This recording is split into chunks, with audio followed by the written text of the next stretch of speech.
Jeremy Oliver here with Jeremy Muller at Peccavi in Margaret River, Western Australia. And Jeremy, we are tasting your top level Cabernet Sauvignon, 100% Cabernet. It's called the Estate Cabernet Sauvignon, vintage 2020. And well, I'm almost speechless. I've just been talking off camera about how this wine fits very, very comfortably amongst the finest Cabernets on the planet, whether they're from, the Rutherford Bench area of the Napa Valley, Left Bank, Bordeaux, was heading. I mean, this is difficult to put a sub-region on it because it's not quite fitting into a sub-region of Bordeaux in my mind at the moment, but it doesn't need to because it's grown and made in Margaret River. And you've got something to say, Jeremy, about the Cabernet here. It's an H5 clone. If you could perhaps just tell that story, because you've got the biggest planting there is of this particular clone that is come from a very famous selection in Western Australia. Yeah, I'm not sure it was the biggest one, but it was the first planting, I believe, when it came. So what happened was the Halton clone is the sort of the backbone of Margaret River Cabernet.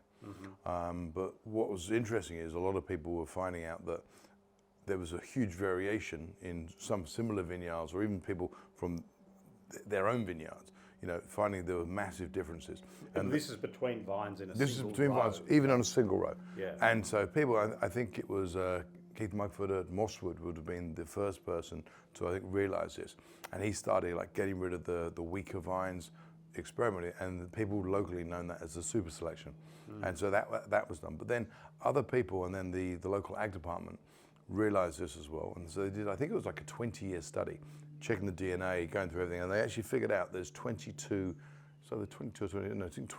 clones within the Halton clone. So literally on one row, you could have 22 different grapevines. All Cabernet. All Cabernet, but all different DNA, different tasting, different to the vines. Anyway, so they worked this out, and then they were identify which were the stronger ones. And the H5 is what the people at the ag department, the viticulturists, they thought this was the best one. And so this is the planting of just the H. Yeah. Wow. So this is pretty interesting. It's the first wine that's been done. And talk to me about the making of this wine now, because you're making this on site, Correct, which along with another wine, but the Estate Merlot. And who's your partner in crime in making this wine with you? So this is something that I've done. So a mate of mine, Stuart from Woodlands. So Stuart Watson, we're talking about. Yep. Great winemaker. Yeah, well, personally, I think he's one of the best in the country. I agree. And he's been sort of for years. I mean, I'm talking over probably 15 years, trying to persuade me to make wine here. And so eventually, he's quite persuasive. So after a long time, he's sort of persuaded me, and we started making wine originally out of the boat shed down here, very, very small, which was just the Estate Merlot, and it's sort of every year almost doubled each year. And we now do the Estate Cabernet and the Estate Merlot, and it's all made on the property. And so between the two of us, we went out and literally I was going around the world looking at different, very small micro wineries, what the best equipment, what we can do, how we can make it really sort of top level. And we bought that equipment, so we now have got a really great setup of micro winery, and that's where we make it. So for the last 6 years we've been doing it. The 2019 was the first year of the Estate Cabernet, and going from there. And wow! And what you've got here is just the most astonishingly layered. Try saying that. Astonishingly layered perfume with fruits, flowers, oak, earth.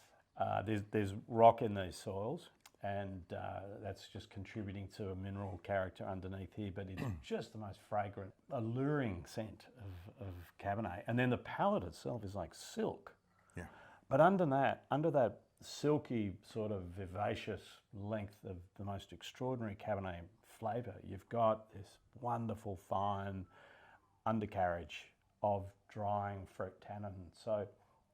And that is the most important thing.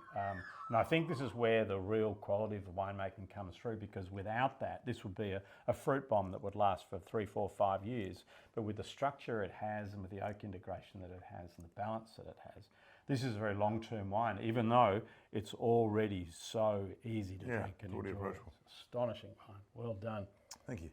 Yeah, it's a really, really, it's stretching, what's possible here in Margaret River. I think a lot with Jeremy, with what you're doing with this wine and also the Estate Merlot, which we'll be tasting very shortly. These really are just raising the standards in this already very deservedly famous region. So well done. Thank you. And we look forward to seeing you and showing you more of Peccavi wines at Oliver's Wines.